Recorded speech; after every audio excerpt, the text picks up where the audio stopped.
Hello students, welcome back. So today we are going to start a new chapter, Thermal Properties of Matter, from the subject Physics of Standard FYJC Science. And today we are going to cover the major topics which are related to heat and temperature. So as you can see here, right? So this is the thermal property of matter. What do you mean by matter? So there are three states of matter we can see. We know that first is solid, second is liquid, and third is gas, right? So thermal properties मतलब whenever there is a exchange of heat or whenever there is a provision of heat, जब हम heat provide करते हैं ये three state of matters को, तो उनमें क्या क्या चेंजेस आते हैं, okay, that we have to study in this chapter, right. इसका मतलब इफेक्ट ऑफ हीट प्रोवाइडेड, और अगर मैंने उसमें से हीट निकाल दिया तो उसका सॉलिड पे क्या असर होगा, उसका लिक्विड पे क्या असर होगा, और एट द सेम टाइम उसका गैस पे क्या असर होगा, right. So all state of matter के लिए मेरे थर्मल प्रॉपर्टीज कौन से है और उसमें क्या इफेक्ट होता है, वो हम ये पर्टिकुलर चैप्टर में देखेंगे. Okay, so now here in this picture you can see this is the thermal property which is related to, I can say the solid. Okay, so यहाँ पे कंडक्शन देखो सॉलिड में हो रहा है कि जब भी you have a conductive material like a metal, okay, अगर आप मेटल को एक साइड पे उसके एक साइड पे अगर आप उसको हीट दोगे तो ऑब्वियसली वो हीट क्या हो जाती है, कंडक्ट होके उसके दूसरे एंड पे आ जाती है. So this is called as a conduction. At the same time with help of, I can say, there is a one more property of heat, that heat can be transferred with help of radiation. So यहाँ पे radiation which does not require any kind of material medium. Okay, the best example, sun से हमारे पास जो heat आती है वो vacuum through आती है. Okay, so वो जो heat transfer होती है वो transfer होती है in form of radiation. Then मेरे पास है convection. Convection का मतलब, कन्वेक्शन में ऐसा होता है जो इनर गैसेस के मॉलिक्यूल्स होते हैं या लिक्विड के मॉलिक्यूल्स होते हैं, तो वो लिक्विड के मॉलिक्यूल्स एक्चुअली हीट ट्रांसफर करते हैं from one part two another, right. तो वो केस में क्या होता है, कन्वेक्शन पिक्चर में आता है. वैसे बेस्ट एग्जांपल आपके घर पे जो माइक्रो वेव ओवन है, अगर उसमें कन्वेक्शन मोड है तो वो कन्वेक्शन ऐसे होता है, ओके, जिसमें एक्चुअल में गैसियस मॉलिक्यूल हीट ये पॉइंट टू लेकर ये पॉइंट तक लेके जाते हैं. Okay, so that we called it as a convection. Okay, so like this there are so many properties, okay, thermal properties we are going to study in this chapter. Okay, so let's move further. Okay, तो सबसे पहले हमें जानना है कि heat क्या होती है, राइट. सो हीट का मतलब इतना ही है, heat is nothing but one of the form of energy. Okay, आपको एनर्जी के फॉर्म पता होंगे, like kinetic energy, then potential energy, right, then mechanical energy, right, wind energy. वैसे ही हमारे पास एक थर्मल एनर्जी, और हम उसको बोलते हैं heat. Heat is one of the energy, type of energy और फॉर्म ऑफ एनर्जी, राइट. फिर ये हीट को हम महसूस कैसे करेंगे, so by touch obviously you can see, और थोड़ा सा भी by help of some measurements like thermometry, okay, in which we are going to measure the temperature of a given substance. So वहां पे भी मुझे ये particular heat को measure मैं कर सकता हूँ, right. So basically heat, when two bodies are at different temperature brought in contact, they exchange the heat, right. So heat का एक अलग से फंडा है जहाँ पे heat always travel from hot to cold, okay, hot region to cold region, या hot body to cold body, it depends. Okay, if it is a air, so obviously it will move from hot air to cold air. If it is a metal, then obviously hot part to cold part. If it is a liquid, then obviously it will move from hot liquid to cold liquid. So heat is nothing but always measure how much it is transferred or exchange, right, because heat is nothing but a kind of a energy, right. So when heat is nothing but a kind of a energy, so obviously we know that ki energy is always moved from or transferred from one part of system to another part of system. Okay, so how to measure the heat. So heat के लिए उन्होंने एक unit दिया हुआ है जिसको हम बोलते हैं joule, right. So joule is nothing but SI unit of heat. Okay, so SI unit of heat क्या है, जूल है. बट अगर मैं उसको CGS सिस्टम में चेक करना चाहूँ तो obviously that it is in term of अर्ग. And what is the relationship between the joule and erg is 1 joule is equal to 10 raised to 7 erg, right? So joule is one of the major, I can say, unit. Okay, then एक unit जो आपने शायद से आपके 8th या 9th standard में पढ़ा होगा, which is nothing but calorie, right? Calorie is again one of the, I can say, unit of heat. Okay, or energy I would say.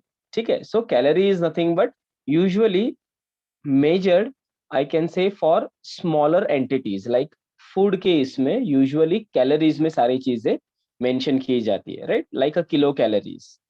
Okay, तो ऐसा क्यों? Because calorie is one of the smallest unit. तो मैं हर time food को अगर मुझे mention करना होगा, so I cannot measure with help of joules. I have to measure with help of calories because it's a smaller unit. For example मैं आपको देना चाहूंगा कि मेरे पास पता है आपको कि we have gold, right? So gold हम कैसे लेते हैं? Gold we are purchasing with help of tola, right?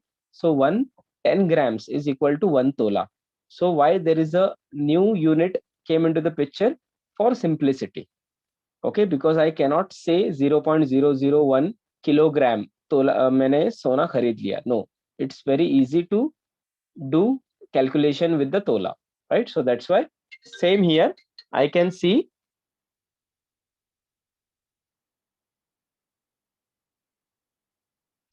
Okay, so same here I can see 1 kilocalorie, 1 calorie is equal to 4.184 joule, right? So it is for that.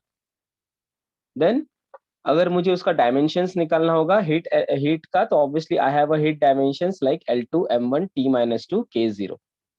okay, so this is a dimension of energy and same it is a dimension of heat as well. So ये JEE में आ सकता है कि what is a dimension of heat, and people really don't know कि ये heat related to what. So heat is related to energy, hence यहाँ पे energy का formula आएगा, और I can say work done का formula आएगा और dimensions आएगा. Sorry. Okay, now heat is one of the energy, but ये energy को measure करने के लिए I need to introduce a kind of a physical quantity जिसको हम बोलते हैं temperature. Okay, so temperature is a physical quantity that defines the thermodynamic state of the system. मतलब particular body का physical significance whether it is hot or cold, ये मुझे देता है मेरा temperature. और temperature और thermometry always works on the thermal equilibrium. इसका मतलब मेरे टेम्परेचर का जो गैजेट है अगर उसका टेम्परेचर कम है और सामने वाली बॉडी जिसका मुझे चेक करना है अगर उसका टेम्परेचर ज्यादा है, then obviously this temperature will increase. Okay, understood?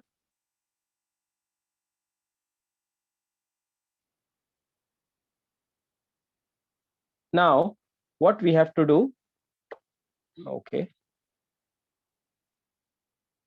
Okay, now this is one of the temperature, right? So temperature का भी क्या होता है? There are some SI units. So first is a Kelvin, another is Celsius.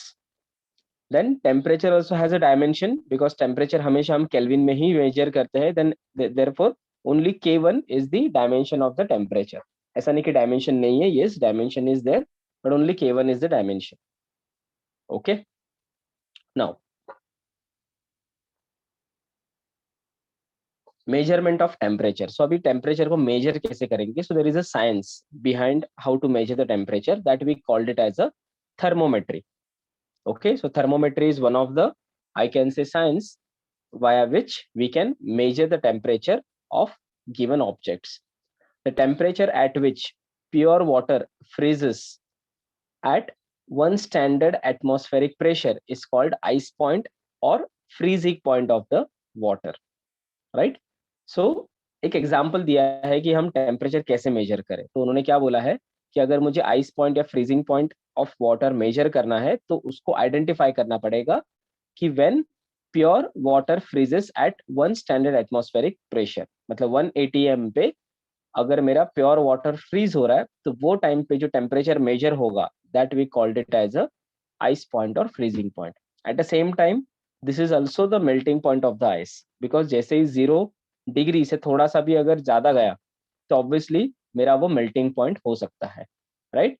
So for JEE point of view, the 0 degree is the melting point also and it's a freezing or ice point also. Okay, अगर मैंने freeze उसको continue रखा तो obviously वो 0 degree maintain करके ice ही बना रहेगा. But the moment I have remove the, I can से, freezing point, then sorry, the 0 degree, then it will start melting. Okay, the measurement at which pure water boils and vaporize into steam at 1 at atm is called as the steam point or boiling point. Okay, so यहाँ पे दो phases है. एक water liquid होता है. Okay, water is nothing, it is in a liquid phase. So when liquid is converting into solid तो उसको हम बोलेंगे ice point. So at जो temperature पे होता है उसको हम बोलेंगे ice point और freezing point. At the same time when liquid is converting into a gas, so जो point पे होता है that we called it as a steam point or boiling point, right? So we have 2 points here when the state is changing from one to another. Okay, now there is a temperature convention.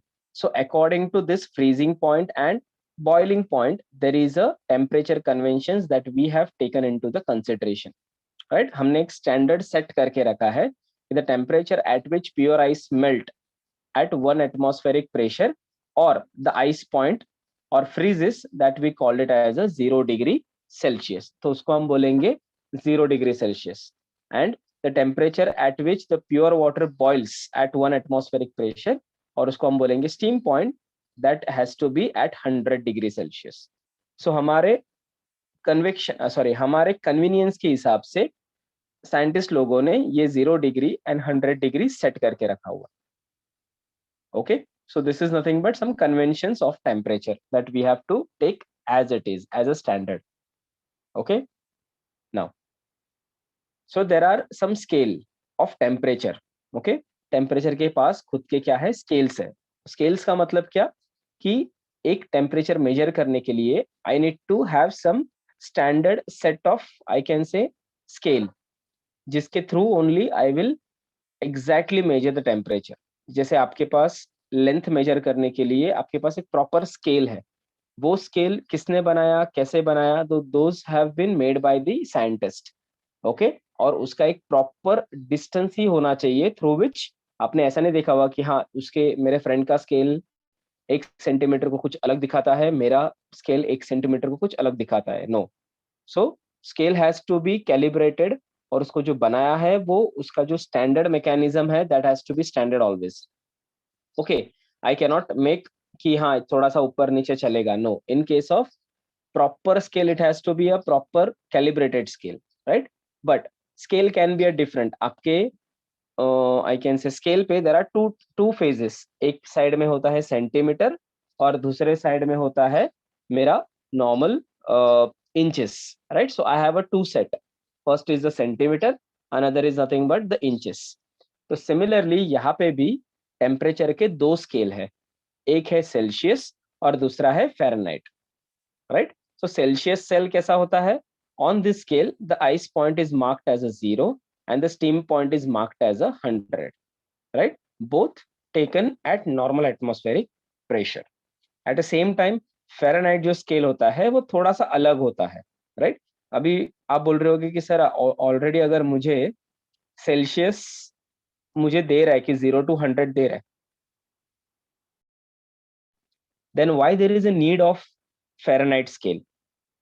देखो कैसा है कि Celsius इसमें जो 37, जैसे for example 37 और 36 to 37, ये जो टेम्परेचर डिफरेंस है वो एक्चुअल में अगर मुझे उसको और एनलार्ज करना है, मतलब ये 37 to 38 degree for Celsius it's just a 1 degree, but for Fahrenheit it can be a several फ़ारेनहाइट्स.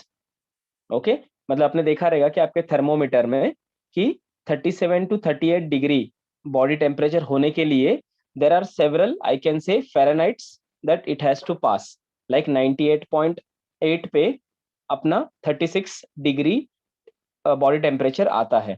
But the moment I started increasing, so 98 का 99, then 100, then 101, then 102, then 103, then 103 and 104 पे मेरा 38 डिग्री आता है, right. तो just अगर मेरे पास अगर खाली सेल्सियस स्केल का थर्मोमीटर होता, then I will not be able to understand कि मेरे बॉडी टेम्परेचर सच में बढ़ा है कि नहीं, बिकॉज ओनली 1 डिग्री सेल्सियस में I will not be able to figure out. So that's why उन्होंने फ़ारेनहाइट स्केल पिक्चर में लाया, सो दैट माइक मतलब और छोटे छोटे पीसेस में भी I can check my body temperature, whether it is 101, whether it is 100, whether it is 104, whether it is 103. तो ये ओनली पॉसिबल हुआ बिकॉज मैंने वो पर्टिकुलर बिग स्केल को और छोटे छोटे सेगमेंट में उसको कन्वर्ट किया. So that's why Fahrenheit scale is came into the picture. So they are saying that कि on this scale the ice point is marked as a 32. इसका मतलब क्या कि मेरा जो फ़ारेनहाइट स्केल स्टार्ट होता है वो 32 से स्टार्ट होता है. Okay, at the steam point and marked as a 212, मतलब उसका जो बॉइलिंग पॉइंट है 100, वो यहाँ पे 212 पे मार्क होता है. तो आप देख सकते हो कि यहाँ पे there is no similarity. Okay, so यहाँ पे 32 है और यहाँ पे 212 है. अगर आप इसको माइनस भी करोगे तो आपको डिफरेंस आएगा 180 का. ओके, सो यहाँ पे एक स्केल को 100 डिवीजन में डिवाइड किया गया है, at the same time Fahrenheit में उसको 180 डिवीजन में डिवाइड किया गया है, right. That's why we are getting 1 degree में यहाँ पे I can see there are bigger segments as much more segment as compared to Celsius scale. Okay, so that's why Fahrenheit scale is also very important to measure the temperature of human body. Okay, and this is one of the, I can say this is the formula in which I can convert the degree Celsius into Fahrenheit. So this usually comes for JEE or maybe this will come for 1 or 2 marks, where उन्होंने क्या दिया है, Fahrenheit का मुझे आई can से temperature दिया हुआ है लेट्स से 98. तो दे आर सेइंग कि उसको नॉर्मल डिग्री सेल्सियस में कन्वर्ट करो. 98 Fahrenheit is equal to how much degree Celsius. So यहाँ पे आपको 98 डिग्री डालना होगा. एट द सेम टाइम आपको यहाँ पे उसका कन्वर्ट होके आउटपुट मिल जाएगा. ओके, सो देयरफॉर टीसी को हम यहीं पे रखेंगे, इसको 100 से मल्टीप्लाई करेंगे, यहाँ पे 98 रखेंगे. सो 98 माइनस 32 डिवाइड बाय 180 इंटू 100. सो जो आउटपुट आएगा that is nothing but my temperature in Celsius. Eight the same time अगर टेम्परेचर इन सेल्सियस दिया हुआ है, so I can easily find out the value of Fahrenheit. Okay, so vice versa you can find out, but this is the equation for it. Then there is a concept of absolute temperature. Okay, so student, what do you mean by absolute temperature? देखो, absolute temperature को usually मैं बोलता हूँ dead end.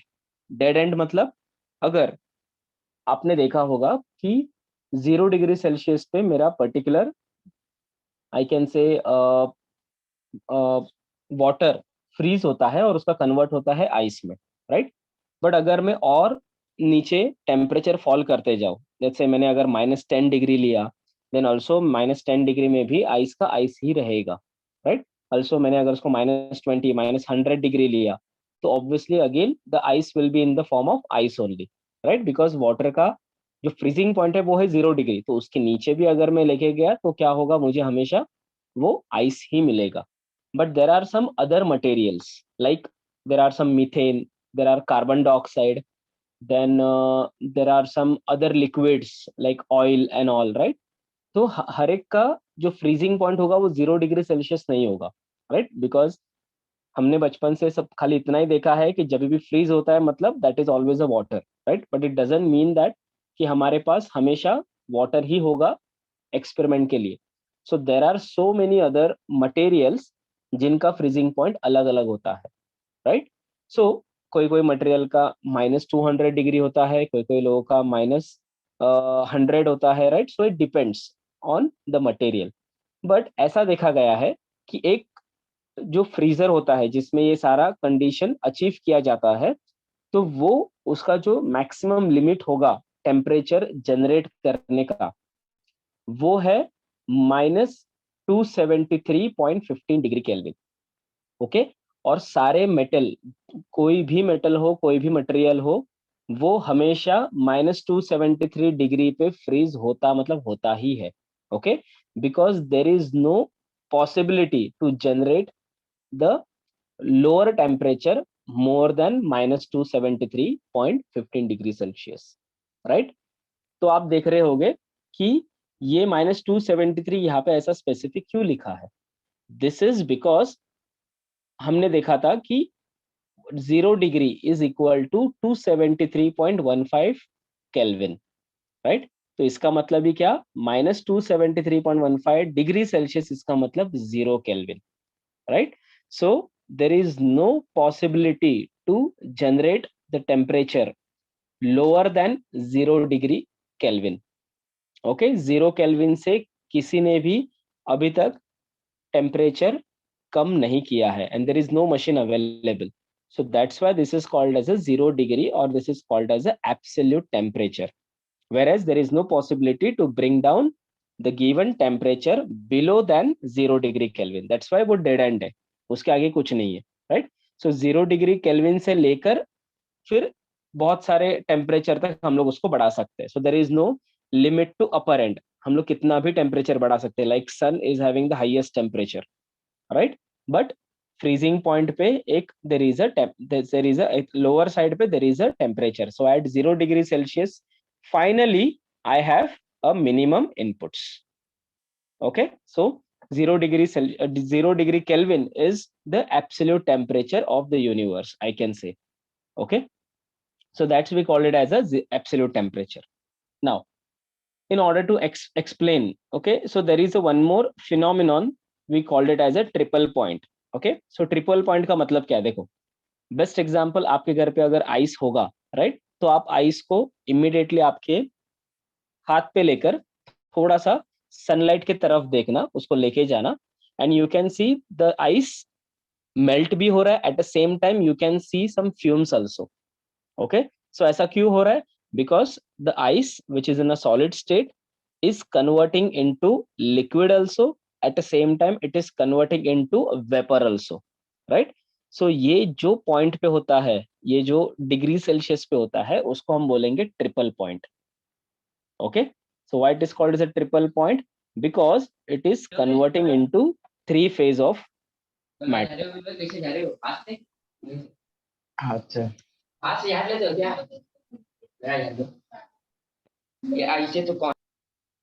Okay, so that we call it as a triple point. और triple point को अगर हम, जैसे हमने देखा था कि डिग्री सेल्सियस के लिए I have this, for Fahrenheit के लिए I have this, and I have one more, I can say unit which is Kelvin, जिसके through I can measure the temperature. So for that there is a formula. So this is the three formula for this particular thing. So अगर मुझे kelvin दिया है और मुझे find out करने बोला कि फ़ारेनहाइट को मेजर करो, so I can use this two formulas. अगर मुझे केल्विन का अमाउंट दिया है एंड मुझे फाइंड आउट करना है degree Celsius, then obviously I will use this two. Okay, and Fahrenheit का एंड डिग्री सेल्सियस का we have already seen, right. So this is nothing but one of the, I can say, the scale of Kelvin, degree Celsius and Fahrenheit. So यहाँ पे सारी चीजें measure हो रही है with help of absolute zero temperature. So let's say this is the absolute zero temperature, which is a 0 Kelvin. Okay, so ice point is at 273.16, whereas degree Celsius में वो मेरा है 0 डिग्री, राइट। और यहाँ पे एब्सोल्यूट जीरो का है -273.15, right. और बॉडी टेम्परेचर देखो यहाँ पे उन्होंने दिया हुआ है 98.4, विच is in our normal thermometer, right. And यहाँ पे डिग्री सेल्सियस में 36.9 एंड केल्विन में 310.05। Eight the same time steam point 100 degree Celsius, तो उसको मैंने केल्विन में कन्वर्ट करके 373.15, और फ़ारेनहाइट में उसको मैं कन्वर्ट करके देख रहा हूँ 212 Fahrenheit, right. So this is the scale of with help of this degree Kelvin. Okay, now the important thing about the thermal property which is related to the ideal gas equation, right? So ideally इन्होंने क्या दिया है, यहाँ पे एक छोटा सा point दिया है जहाँ पे the temperature matters a lot for many equations. Okay, so उन्होंने यहाँ पे just for understanding they have given this equation because आपको 12th में इसका ज़्यादा application है, right? So the relation between three properties of gas, that is pressure, volume and temperature, is called as the ideal gas equation. Okay, because it is dependent on the temperature, that's why ideal gas का इन्होंने यहाँ पे थोड़ा brief में आपको बताया है, so that you will understand why this ideal gas equation is important to establish a relationship between pressure, volume and temperature, right? तो यहाँ पे तीन साइंटिस्ट है, तीनों ने अपना कंट्रीब्यूशन दिया है, अपना फाइंडिंग्स दिया है बेस्ड ऑन देयर एक्सपेरिमेंट्स। तो पहला था चार्ल्स। तो चार्ल्स ने ये बताया कि the volume of a fixed mass of gas is directly proportional to its absolute temperature if the pressure kept constant. तो चार्ल्स ने क्या किया, प्रेशर को कांस्टेंट रखा। ओके, चार्ल्स ने क्या किया, प्रेशर को कांस्टेंट रखा and Charles try to find out the relationship between the volume and temperature, right? तो उसे ये पता चला कि volume is directly proportional to temperature अगर मैंने प्रेशर को कांस्टेंट रखा। इसका मतलब जैसे जैसे मैं टेम्परेचर बढ़ाऊंगा, मैं गिवन ऑब्जेक्ट का और गैस का सॉरी मेरा वॉल्यूम क्या होगा, हमेशा बढ़ेगा, whereas pressure is constant. Okay, so ये इक्वेशन से मुझे मिला v by t equal to constant which is p, which is pressure. Now second, Boyle's law.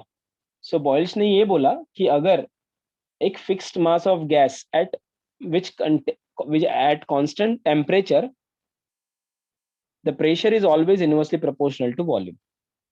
इसका मतलब P is always inversely proportional to volume अगर मेरा temperature constant है तो। ओके, इसका मतलब कि वॉल्यूम एंड प्रेशर का रिलेशन जो है वो अपोजिट है। अगर प्रेशर बढ़ेगा तो वॉल्यूम कम होगा, अगर वॉल्यूम बढ़ेगा तो प्रेशर कम होगा, right? The best example is our LPG gas, जहाँ पे एट कांस्टेंट प्रेशर पे मैंने क्या किया है, हाई प्रेशराइज फॉर्म में मैंने एलपीजी को और घर पे जो गैस आता है उसको मैंने लिक्विड फॉर्म में कन्वर्ट करके रखा हुआ। Okay, so whenever you move the cylinder you will feel that कि there is a water inside it, so that is not actually the water which is nothing but a liquidified my gas under very high pressure. Okay, so that's why यहाँ से मुझे मिला PV equal to constant. Now next is pressure. So there is a one person, Guy Lucas law. So इसने क्या बोला कि the pressure at fixed mass of gas is directly proportional to absolute temperature if the volume is kept constant. अगर मैं volume constant रख रहा हूँ तो my pressure is directly proportional to temperature. इसका मतलब मैं जितना temperature बढ़ाऊँ obviously उतना मेरा pressure क्या होगा at a constant volume पे सेम होगा। The best example of this is nothing but our engines. Okay, engine में जो इंजन का बॉडी होता है that is a fixed volume, right? That is of fixed volume, and whenever I'm providing the heat energy, the pressure is getting built up inside that particular volume and the piston are getting moved up and down. So that is how this engine works, and this is nothing but Gay-Lucas law, in which we will get to know कि my pressure is directly proportional to temperature, और यहाँ पे pressure directly proportional है, so P by T is equal to again constant. तो ऊपर के दो okay जहाँ पे मुझे PV equal to I can say constant मिला और V by T equal to constant मिला, तो यहाँ पे जस्ट मैं क्या करूंगा, वो दोनों को तीनों को मर्ज करूंगा और मुझे मिलेगा PV divide by T will be equal to constant, right? So ये इक्वेशन को अगर मैं 1 मोल ऑफ गैस के लिए मेजर कर रहा हूँ, राइट? 1 मोल ऑफ गैस मतलब एक just small amount of unit of gas. Okay, एक छोटे से अमाउंट के लिए मैं उसको 1 मोल ऑफ गैस के लिए मेजर कर रहा हूँ, तो मुझे PV equal to R T will be equal PV equal to R T where R is nothing but my I can say universal constant, जिसका आपको इक्वेशन जिसका आपको वैल्यू यहाँ पे दिया हुआ which is 8.31 joule kilo inverse Kelvin inverse mole inverse. Okay, so यहाँ पे आपको दिया हुआ है उसका वैल्यू, इसका आर का, and R is called as a universal gas constant. Okay, so this is the equation for 1 mole of gas. But अगर मेरे गिवन कंटेनर में अगर if there is n mole of gas, तो मुझे obviously ये n का term use करना होगा, whereas I can get for n mole of gas the equation will be PV equal to nRT. So this is the relationship between the pressure, volume and temperature, and this is called as the ideal gas equation. Okay, so this PV equal to nRT, we called it as a ideal gas equation. Okay,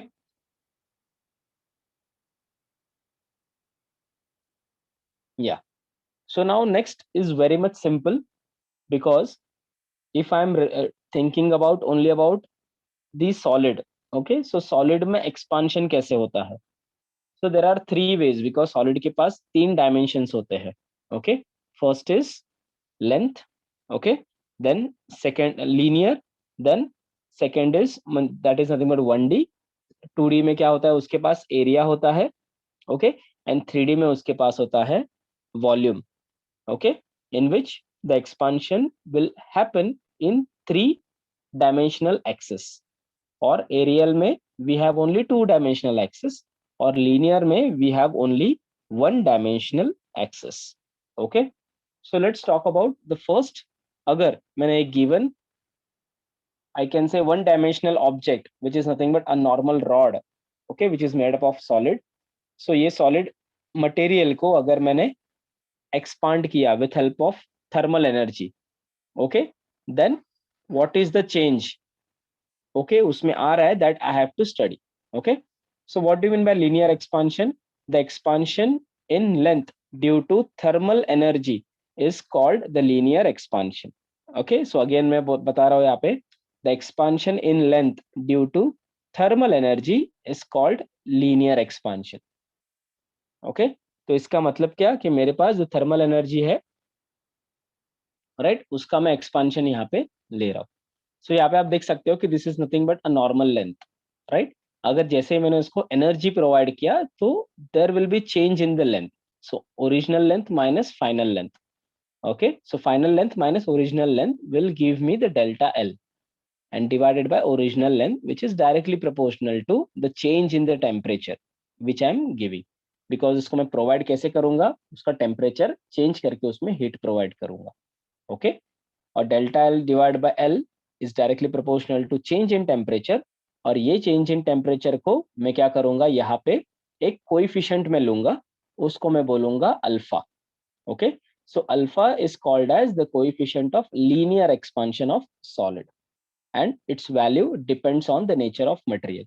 सो जितने भी constant आएंगे, वो सारे constant एक ही point पे अलग अलग होंगे, जहां पे उसका मटेरियल अलग अलग होगा. Because for copper the length change in length will be different, for steel the change in length will be different, for iron the change in length will be different, and for gold as well the change in length will be different. तो यहाँ पे खाली एक ही चीज change हो रहा है, which is nothing but nature of material. So therefore this alpha is completely depend on nature of material. Okay, और उसको मैं find out भी कर सकता हूँ. कैसे? So I know that कि कितना लेंथ में चेंज हुआ है, by using the scale I can find out. At the same time मैंने कितना टेम्परेचर चेंज किया है. ओके, ऑलरेडी ये पर्टिकुलर रॉड का क्या टेम्परेचर था, और मैंने कितना टेम्परेचर उसको दिया, ये बेसिस पे I can easily find out the value of my alpha, which is coefficient of linear expansion. Okay, using this particular equation. So that's why they have given LT. LT means the final temperature minus initial temperature divided by, sorry, the final length minus initial length divided by the initial length in bracket T minus T0. T मतलब final temperature minus initial temperature. Okay, so इसको मैं ऐसे भी लिख सकता हूँ, alpha will be equal to L2 minus L1, मतलब final length minus initial length divided by L1, which is initial length in bracket final temperature minus initial temperature. So ये particular equation, sorry, ये particular I can say equation से I can define my definition of alpha. So definition of alpha or coefficient of linear expansion of solid is thus defined as it's a increase in the length per unit original length. मतलब increase in the length मतलब क्या, delta L, divide by L दिया है मतलब क्या, it's original length, right? at 0 degree for 1 degree centigrade rise in temperature. Okay, उसका मतलब क्या कि अल्फा मैं ऐसे डिफाइन कर सकता हूँ कि ऊपर क्या है मेरा, increase in the length per unit its original length at 0 degree. Okay, so at 0 degree में इसमें क्या चेंज हुआ, एट द सेम टाइम इसका जो बॉटम का जो है, right, degree centigrade rise in temperature. So इनके बीच में पर डिग्री राइज इन टेम्परेचर जो मैं कैप्चर करूंगा उसके बेसिस पे मैं अल्फा को डिफाइन कर सकता हूँ, राइट.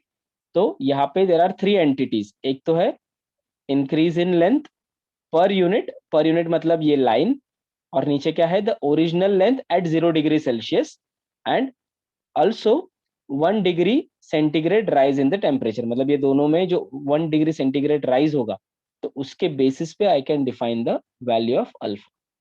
ओके, तो उसको मैं ऐसे डिफाइन कर सकता हूँ. सिमिलरली जैसे हमने लीनियर देखा, similarly I have to go for areal expansion, right.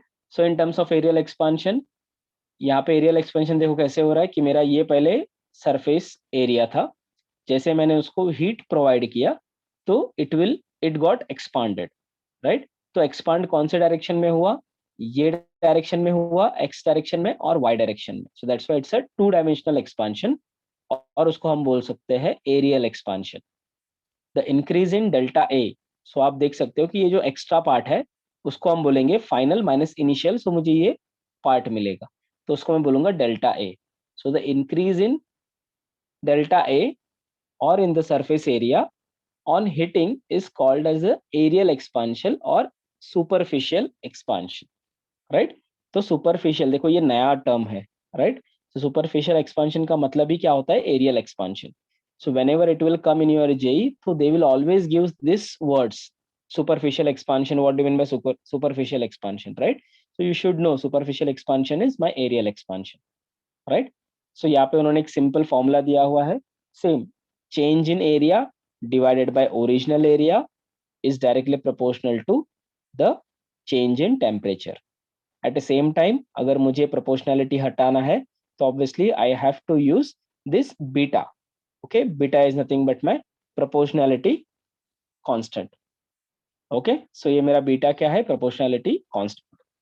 So beta is called as the coefficient of aerial expansion of solid. It depends on the material of the solid. Again, ये जो beta है वो depend करेगा कि यहाँ पे ion है, यहाँ पे गोल्ड है. For different different material it will give me the different different output. Okay, because expansion हर एक का अलग होगा, बिकॉज उसका बीटा हमेशा चेंज होगा और बीटा का वैल्यू डिपेंड है मेरे material of solid, right. So again how to define this beta, then again मुझे क्या करना पड़ा, यहाँ पे ये जो इक्वेशन है which is delta A divided by original area into change in temperature. Okay, so therefore final area minus initial area divided by initial area at 0 degree Celsius in bracket the change in temperature. So similarly the coefficient of areal expansion of solid is defined as the increase in the area per unit, I can say original area at 0 degree Celsius for 1 degree rise in temperature. So again this will be same only. Okay, so ऊपर क्या दिया उन्होंने, increase in area per unit मतलब ये जो line है, नीचे क्या है, there are 2 entities, first is original area at 0 degree Celsius और दूसरा पर डिग्री और 1 degree rise in temperature. So this is the exact definition of this beta. Okay, so ये बीटा आपको मालूम रहना चाहिए कि बीटा इसको बोलते हैं, ठीक है. So beta is usually used for areal expansion. Now similarly there is a volume expansion, right. So ये यूजुअली 3 मार्क्स के लिए आता है, तो और बहुत इजी है, अगर एक को आपने समझ लिया तो बाकी आप इजीली लिख सकते हो. So volume expansion, the increase in volume due to heating is called as the volume expansion. तो यहाँ पे देखो एक्स डायरेक्शन में बढ़ रहा है, देन वाई डायरेक्शन में बढ़ रहा है, at the same time it is also increasing z direction also. So that's why this is the, I can say, 3-dimensional expansion which is we called as a volume expansion. Okay, so in case of volume expansion मुझे क्या मिलेगा, delta V, which is change in volume, divided by original volume is directly proportional to delta T. अब ये delta T मतलब change in temperature. Okay, और ये proportionality को हटाने के लिए I need to introduce one more, I can say constant, जिसको मैं नाम दूंगा gamma. Okay, so gamma is for volume expansion. It's a coefficient of volume expansion of solid. Again, gamma is depends on the material of solid, because if the material is different, the expansion will be different for different material. So अगर मुझे gamma को define करना होगा, then again I need to use the gamma will be equal to final volume minus initial volume at 0 degree Celsius divided by the initial volume at 0 degree Celsius in bracket the final temperature minus initial temperature, right? और यहाँ पे same V2 minus V1 divided by V1 in bracket T2 minus T1, right? So this will give me the value of my gamma, which is coefficient of volume expansion. Okay, so उन्होंने यहाँ पे definition भी same दिया हुआ है, the coefficient of cubical expansion, इसको cubical expansion because it's like a cube of solid, therefore defined as the increase in volume per unit मतलब ये line. So per unit original volume at 0 degree Celsius and 1 degree rise in temperature, मतलब ये T minus T0. Okay, so तीन part है. First is change in increase in temperature divided by per unit original temperature and for 1 degree rise in temperature. Okay, so ये तीन मिला के मेरा पूरा coefficient of expansion volume expansion का equation बन जाता है, right? So this therefore we have seen there are three. First is linear expansion, okay, in which alpha is there, okay, then areal expansion in which beta is there, and volume expansion in which gamma is there, right? So in case of linear expansion only one dimensional change was there or expansion was there. In case of areal दो dimensional expansion थे और volume में 3 dimensional expansion is there, right? Have you understood all this? Just give me yes or no.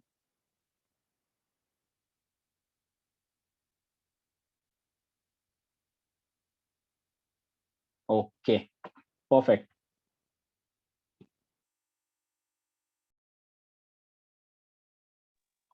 Okay, now let's move to the next, which is very important, okay, for JEE point of view as well, which is specific heat capacity, right? So what do you mean by specific heat capacity? देखो, हर एक I can say student का अपना एक खुद का capacity होगा to absorb the knowledge, right? Some student will not be able to absorb जो एक घंटे में उन लोग सीखते हैं, but there are some student having a very high capacity of understanding the lecture or I can say the knowledge, right? एक घंटे में उनको सारी चीजें समझ में आती है, right? So this is nothing but kind of a capacity of the individual, I can say the student. Likewise, we have a specific heat capacity for solid and liquid as well, right? इसका मतलब क्या कि specific heat is nothing but the amount of heat per unit mass absorbed or at given out by the substance to change its temperature by 1 unit. Okay, मतलब अपने खुद का एक temperature degree जो टेम्परेचर और आई कैन से 1 degree increase या decrease करने के लिए जो अमाउंट ऑफ हीट एक यूनिट मास एब्जॉर्ब या रिलीज करता है उसको हम बोलेंगे specific heat of that particular solid and liquid, right? तो for I can say gold it is very less, but may be for iron it is very high. Okay, so आपने देखा होगा कि आयरन को आई कैन से melt करने के लिए बहुत हाई लेवल ऑफ टेम्परेचर चाहिए होता है, वेर एज गोल्ड को इतना ज्यादा नहीं होता है, right? And you can say there are some soldering wire, उसका तो specific capacity is very less because वो थोड़ा सा भी हिट देने पे it is getting melted, right? So this is nothing but specific capacity जहाँ पे amount of heat per unit mass is absorbed और गिवन आउट, मतलब उसने एब्जॉर्ब किया या बाहर फेंका by the substance to change the temperature by 1 unit. Okay, उसका खुद का बॉडी टेम्परेचर 1 यूनिट से चेंज करने के लिए उसने कितने अमाउंट ऑफ हीट को बाहर फेंका या एब्जॉर्ब किया, वो कैपेसिटी होगा वो पर्टिकुलर सब्सटेंस का इन टर्म्स ऑफ हीट, राइट? तो उसको हम बोलेंगे specific heat capacity and it is specific to materials, right? तो हर एक का अपना खुद का specific heat capacity अलग होगा. So in order to measure the specific heat for solid and liquid, I have this equation. So मेरे पास एक equation है जहाँ पे usually I denote it with a small s or capital S, which is equal to delta Q. Delta Q मतलब the amount of energy given or absorbed or released, उसको मैं बोलूंगा delta Q, and divided by the mass, जो unit mass यहाँ पे mention किया गया है वो है mass, into the change in temperature, जो मेरा डिग्री चेंज हो रहा है 1 डिग्री 2 डिग्री 3 डिग्री, सो वो मेरा डेल्टा टी यहाँ पे नीचे आएगा, right? And this is how I can measure the specific heat capacity. Okay, so therefore S will be equal to delta Q divided by M into delta T. Whereas M will be equal to the mass, which is unit mass, okay, which is 1 kg. अगर मैंने उसको consider किया तो delta T 1 degree Celsius. Therefore मेरा जो specific heat रहेगा that will be equal to the amount of heat which is absorbed और released, so that S will be equal to delta Q. तो यहाँ पे स्टूडेंट आपको इतना समझ में आना चाहिए कि स्पेसिफिक हीट मतलब एक मटेरियल का खुद का कैपेसिटी होता है कि कितना हीट वो एब्जॉर्ब और रिलीज करे उसका खुद का टेम्परेचर 1 डिग्री से बढ़ाने के लिए. ओके, सो हर एक का ये अलग अलग होगा. नाउ सिमिलरली हमने देखा था for gases as well, right? So solid and liquid के लिए it is very easy, okay, but gas के लिए it is something different, because gas में क्या होता है, ये प्रेशर और वॉल्यूम का सबसे ज्यादा पंगा होता है. Because in case of solid and liquid the pressure and volume does not majorly depend on each other, okay, but in case of gas the molecules are separated, बहुत लूजली कपल होते हैं, इसलिए वहां पे pressure and temperature, pressure and volume का बहुत ज्यादा effect होता है, right? So therefore for specific heat capacity हम directly in terms of gases measure नहीं कर सकते, इसलिए हमें उनको मेजर करना पड़ता है इन terms of molar specific heat capacity. Okay, because specific heat in terms of gas, in terms of solid and liquid हम डिपेंड करता है उसके यूनिट मास पे, ओके, बट गैसेस में यूनिट मास नहीं होता, गैसेस में होता है molar mass, okay, because molecule का जितना मास है वो हम फाइनली कैप्चर करते हैं. सो दैट्स वाई यहाँ पे क्या हुआ, मोलार स्पेसिफिक हीट पिक्चर में आई. Okay, molar specific heat capacities of gases, उसमें दो टाइप के मोलार स्पेसिफिक हीट कैपेसिटी होती है. First is at CV, we called it as a molar specific heat at constant volume, and दूसरी होती है molar specific heat at constant pressure, right? तो ये दोनों का डेफिनेशन अलग है. Let's go through by one. So molar specific heat capacity of a gas at constant volume CV is defined as the quantity of heat absorbed or released for rise or fall of the temperature of 1 mole of gas through 1 Kelvin or 1 degree when the volume is kept constant. देखो ये पूरा same है जो हमने पहले देखा था, just यहाँ पे 1 यूनिट मास के बदले they have taken the 1 mole of mass, okay, of the gas, और यहाँ पे वॉल्यूम को उन्होंने कांस्टेंट रखा है. बाकी exactly it is same as that of the previous one. Similarly अगर मुझे उसको प्रेशर के टर्म में फाइंड आउट करना है तो it is defined as the quantity of heat absorbed or released for rise or fall of temperature of 1 mole of gas through 1 Kelvin or 1 degree Celsius when the pressure is kept constant. तो यहाँ पे CV में volume constant रखना है और यहाँ पे CP में मेरा प्रेशर कांस्टेंट रखना है, बिकॉज ये प्रेशर एंड वॉल्यूम दोनों बहुत फ्लक्चुएट होते हैं in terms of gases, okay, whereas in terms of solid and liquid it does not change frequent. Okay, so इसके लिए यहाँ पे दो मोलार स्पेसिफिक हीट पिक्चर में आ गए, okay, at constant volume at constant pressure. Okay, now there is a new term called as the latent heat. Okay, अभी हमने इसके पहले क्या देखा था कि एक particular I can say material का खुद का कैपेसिटी कितना होता है एब्जॉर्ब करने का heat to raise the temperature by 1 degree Celsius, right? But यहाँ पे मेरे पास क्या आएगा, latent heat आएगा. Latent heat is something different from this specific heat. Okay, again latent heat is also dependent on the material, but latent heat का जो importance है या latent heat का I can say जो मतलब है वो something different as compared to specific heat, right? So latent heat का मतलब क्या, देखो, latent heat of a substance is the quantity of heat required to change the state of unit mass of substance without changing its temperature. समझे आपको यहाँ पे कि latent heat एक ऐसी चीज है कि जहां पे the amount of heat required, मतलब लेटेंट हीट मतलब obviously it's amount of energy is required to change the state of unit mass of substance. Change the state मतलब हमारे पास तीन स्टेट ऑफ मैटर है, first is solid, liquid and gases, right?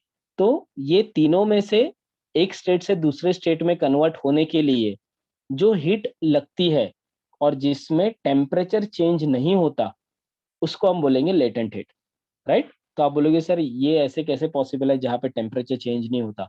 So there is a possibility, because मैं आपको simple बोलता हूं कि वाटर का बॉइलिंग पॉइंट 100 डिग्री सेल्सियस है. You will never ever raise the temperature or rise the temperature of water beyond 100 degree Celsius, never.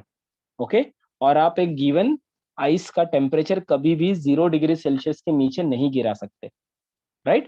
So every substance has their limit, okay, of boiling and freezing. At the same time, in case of water, उसका boiling point है मेरा 100 degree Celsius. सो अगर मैंने उसको extra heat भी provide की, okay, continuous में उसको हीट प्रोवाइड कर रहा हूं, तो टेम्परेचर में हमेशा मुझे 100 डिग्री ही दिखाएगा, इवन दो मैंने सुबह से उसको शाम तक बॉईल करके रखा तो, right? But it will always show the temperature which is equal to 100 degree. So तो ये बचा हुआ हीट जा कहा रहा है, ओके? पहले मैंने जो हीट प्रोवाइड किया which is increasing the temperature of the water, so heat वहां पे खर्च हो गया. But the moment it is reaches its boiling point which is 100 degree Celsius, और उसके बाद भी अगर मैं उसको हीट प्रोवाइड कर रहा हूँ, तो ये सारा हीट कहाँ जा रहा है? So this heat is nothing but sometime it is going into a latent heat. Okay, so ये लेटेंट हीट में क्या होता है कि मुझे पता है कि मेरा 100 डिग्री रीच हो गया. सो नाउ दिस 100 डिग्री से ऑब्वियसली आगे तो बढ़ेगा नहीं, तो सम अमाउंट ऑफ, और अभी ये पढ़ो कि the substance of quantity of heat is required to change the state of unit mass of substance. तो अभी क्या हो रहा है, जो मेरा लिक्विड स्टेट है उसको थोड़ा सा हीट मैं एब्जॉर्ब कर रहा हूँ मेरे इनपुट से, और मैं उसके हेल्प से मेरे लिक्विड स्टेट को कन्वर्ट कर रहा हूँ मेरे गैसियस स्टेट पे. Okay, so you will always see कि whenever there is a boiling water starts, तो it will convert into a steam. Okay, if you further I can say boil it. तो ये क्यों हो रहा है? Because the latent heat is came into the picture. So latent heat एक ऐसा heat है जहां पे उसका बॉडी टेम्परेचर चेंज नहीं हो रहा है, but the heat is required to change the state of I can say unit mass of the substance. Understood? So that we called as a latent heat. Okay, जैसे boiling water को मैंने convert करने, boiling water को gaseous में convert करने के लिए जो अमाउंट ऑफ हीट लगा, so that we called as a latent heat. Okay, जिसमें मेरा टेम्परेचर 100 डिग्री सेल्सियस ही था, temperature will never gonna fall. Okay, so that we called as a latent heat. So हर एक मटेरियल का अपना latent heat अलग होगा. So therefore Q equal to M into L, where M is nothing but the mass, okay, and L is nothing but we called as a latent heat, and Q is nothing but the amount of heat supplied. Okay, so there are two types of I can say latent heat. जैसे मैंने आपको बोला था, एक होता है the heat of fusion और दूसरा होता है heat of vaporization. Okay, so latent heat of fusion का मतलब the quantity of heat required to convert unit mass of substance from solid state to liquid state. Okay, so यहाँ पे state कौन सा change हो रहा है? Solid to liquid at its melting point without change in its temperature is called as the latent heat of the fusion. Okay, so यहाँ पे क्या हो रहा है? The latent heat of the infusion में the amount of heat required to convert a unit mass of substance from the solid state to liquid state. तो majorly यहाँ पे कन्वर्ट हो रहा है सॉलिड टू लिक्विड में. That's why it is called as a fusion. Okay. At the same time vaporisation में क्या होगा, liquid state to vapour state, मतलब gaseous state. Okay, so that we called it as a vaporisation. Okay. So अगर ये solid to liquid में आ रहा है तो हम लोग इसको फ्यूजन बोलेंगे, अगर ये लिक्विड टू वेपर में आ रहा है तो हम लोग इसको वेपोराइजेशन बोलेंगे.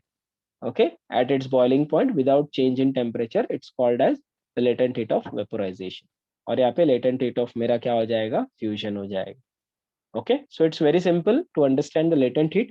एक extra heat लगता है जो state को change करने के लिए use होता है without changing its temperature. We called it as a latent heat. Okay, so that is important. Now there is one more important aspect as compared to, I can say, the heat transfer. Okay. So आपने देखा रहेगा कि जैसे मैंने पहले जो आपको picture बताया उसमें there are three ways of heat transfer we have seen. First is a conduction, second is a convection and third one is the radiation. Right. So यहाँ पे हम हर एक मोड ऑफ हीट ट्रांसफर को detail में पढ़ेंगे कि exactly होता क्या है. ओके. तो सबसे पहला है कंडक्शन. ओके. कंडक्शन में क्या होता है, conduction is the process by which the heat flows from hot end to cold end of the solid body without any net bodily movement of particle of the body. इसका मतलब क्या कि अगर मेरे पास एक रॉड है, ओके, और उसका मैं एक साइड गरम कर रहा हूँ. ओके. सो जैसे मैंने उसका एक साइड गरम किया तो ऑब्वियसली उसके अंदर के मॉलिक्यूल्स तो वही है. ओके. जस्ट वो हीट क्या कर रहे हैं, ट्रांसफर कर रहे हैं.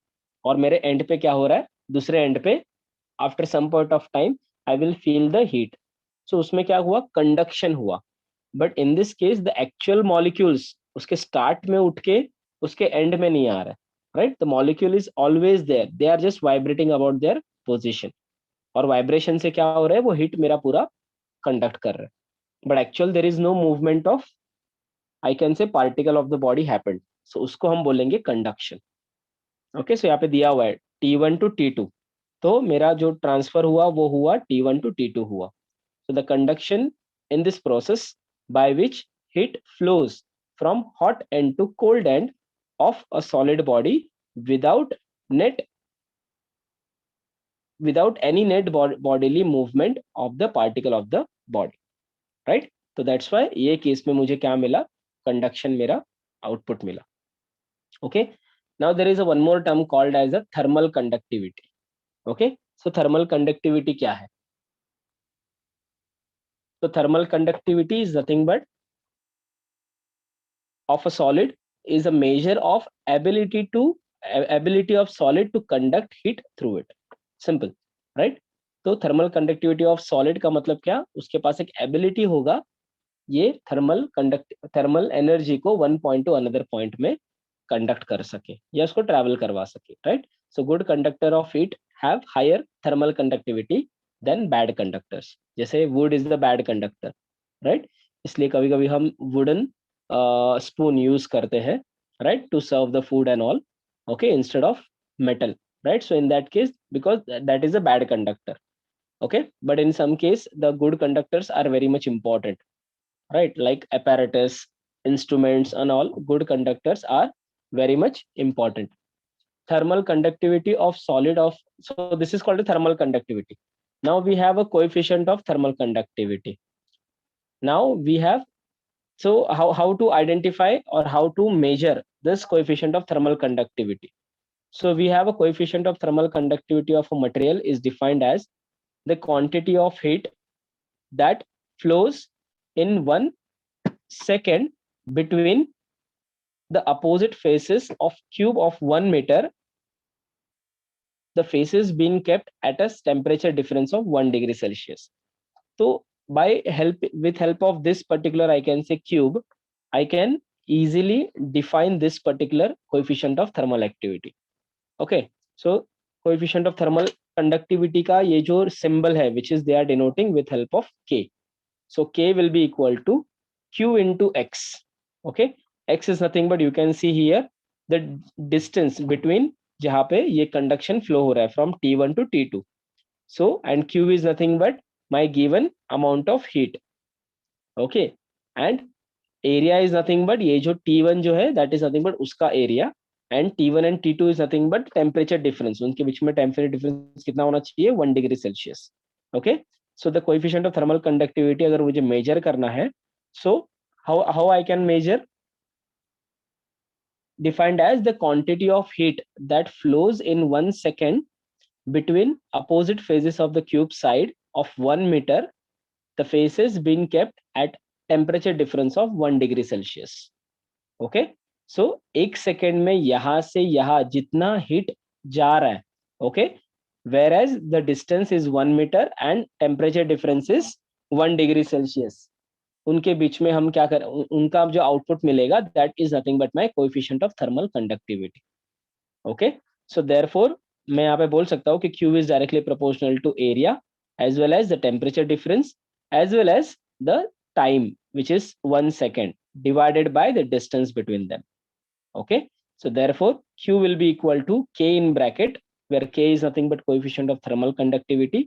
अगर मैं उसको मेजर करना चाहूँ तो मुझे ये इक्वेशन मिलेगा which is K is equal to Q into X divided by A in bracket T1 minus T2 into T.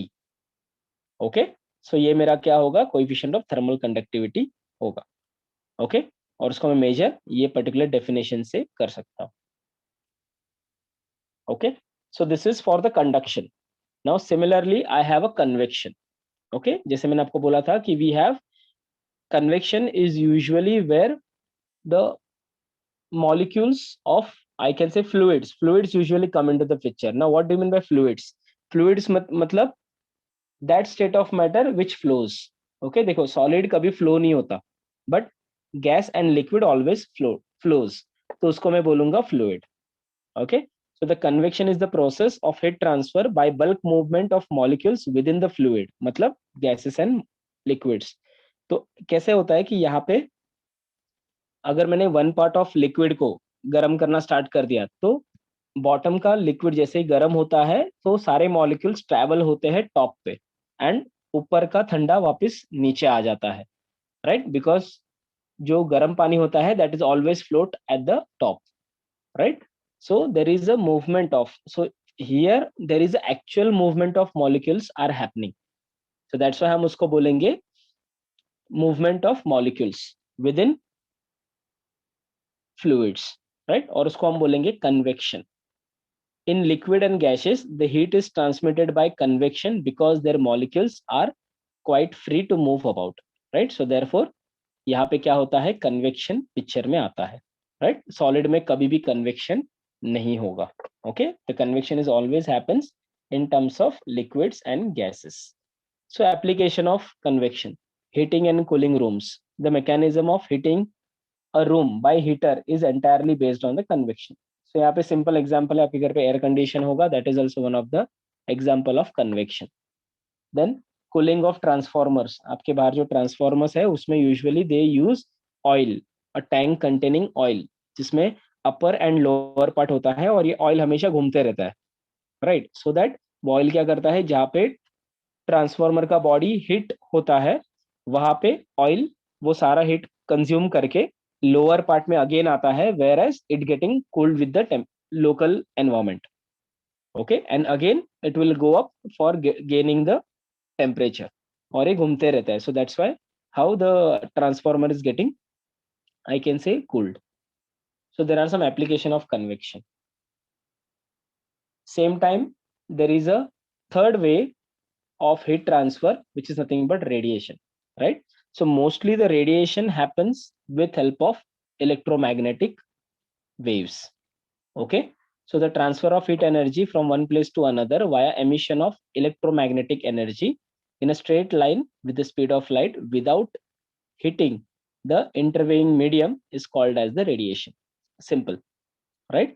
तो सबसे बेस्ट है यहाँ पे the transfer of heat energy from one place to another via emission of electromagnetic energy.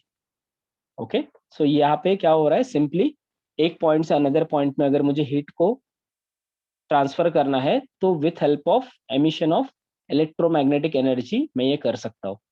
Okay, without heating the intervening medium is called as the radiation, मतलब इसके दो आई can से object के बीच का जो मीडियम है जहाँ पे मुझे भेजना है वैल्यूज, सो उनको गर्म किए बिना ये पर्टिकुलर रेडिएशन पॉसिबल होता है. The best example is nothing but the sun light is coming from sun to earth, right? And whenever it is coming to earth, so we can feel the heat energy, right? The best example, summer.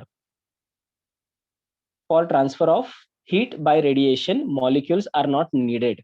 Okay, so here यहाँ पे क्या हो रहा है, जब भी heat transfer हो रहा है तो एक्चुअल में मॉलिक्यूल्स की रिक्वायरमेंट नहीं है. Without moving the molecules only क्या हो रहा है, पूरा हीट ट्रांसफर हो रहा है, right? Which is nothing but medium is not needed. इसलिए सन और अर्थ में even if there is no I can say the medium, मतलब पूरा वैक्यूम है, फिर भी सन टू अर्थ के लिए अर्थ पे पूरा radiation in terms of rays आ रहा है. The transfer of heat by radiation is two fold process. इसका मतलब the conversion of thermal energy into waves and reconversion of waves into thermal energy by body on which they fall.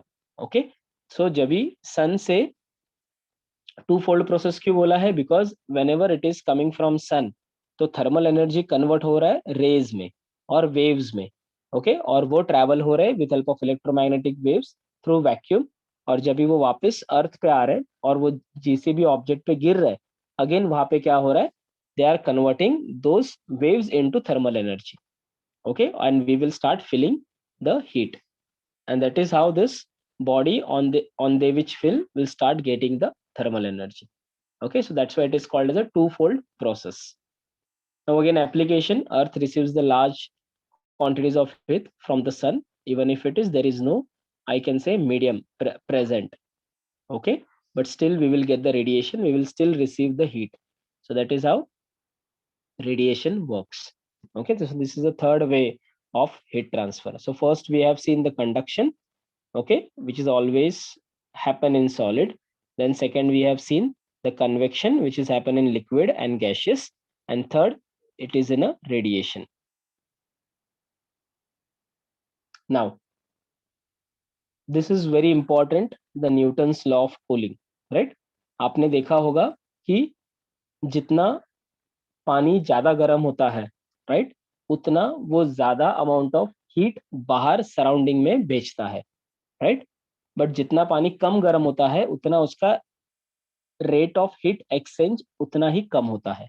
Okay, इसका मतलब क्या, the change in temperature with respect to the rate of change of temperature is directly proportional to the amount of, I can say, difference in the temperature. इसका मतलब क्या, अगर difference in the temperature बहुत ज्यादा है, like अगर यहाँ पे difference in temperature 100 degree Celsius है, तो उतना fast rate of, I can say, fall of temperature होगा. But if the difference in the temperature like let's say 10 और 5 होगा, उतना कम rate of fall of temperature होगा, राइट? सो इसका मतलब क्या, according to Newton's law of cooling, the rate of loss of heat which is dt by dt of the body is directly proportional to the difference in the temperature of the body and the surrounding, provided the difference in the temperature is small, right? तो इसका मतलब क्या कि Newton ने इतना बोला कि जितना बॉडी का, जितना टेम्परेचर डिफरेंस ज्यादा होगा विथ रिस्पेक्ट टू सराउंडिंग, उतना ज्यादा वो पर्टिकुलर बॉडी का rate of fall of temperature होगा, मतलब उतना ज्यादा वो बॉडी कूल जल्दी होगा. बट जैसे जैसे वो डिफरेंस कम होते जाएगा, वैसे वैसे उसका rate of fall of temperature भी कम होते जाएगा. And this is one of the best, I can से, diagram which is giving me the explanation how this rate of fall of temperature suddenly at very high, but the moment जैसे जैसे temperature कम हो रहा है वैसे वैसे उसको ज्यादा टाइम लग रहा है कूल होने के लिए. Okay, so you can also do this experiment, I guess आपके कॉलेज में एक्सपेरिमेंट ये होगा. सो जैसे ही टेम्परेचर ज्यादा होगा तो इमिडिएटली वो कूल होने के प्रोसेस में आएगा, बट जैसे जैसे टेम्परेचर कम होते जाता है and which is almost near to the room temperature, तो उसको ज्यादा टाइम लगता है उसको ठंडा होने के लिए, right? And this is nothing but Newton's law. It is not like कि मैंने एक मिनट में, okay, if I am going to, मेरा एक मिनट में अगर मैंने, मेरा 10 डिग्री कम हुआ, सो इट डजंट मीन कि नेक्स्ट मिनट में मेरा 10 डिग्री कम होगा, may be it's a 5 degree. next minute maybe it's a 2.5 degree, next minute maybe it's a 1.25 degree. Like this, the temperature gradually goes on decreasing. Okay, so it completely depends on कि कितना temperature difference with respect to surrounding मेरा आ रहा है. Okay, and that is how it gives the Newton's law of cooling. Okay, so जितना difference ज्यादा होगा उतना fast rate में मेरा रेट ऑफ बॉडी का जो लॉस ऑफ हीट है वो ज्यादा होगा. बट जैसे जैसे डिफरेंस कम होना स्टार्ट हो जाएगा वैसे वैसे ये पर्टिकुलर ग्राफ भी क्या हो जाएगा, कम कम होते जाएगा. Okay, thank you.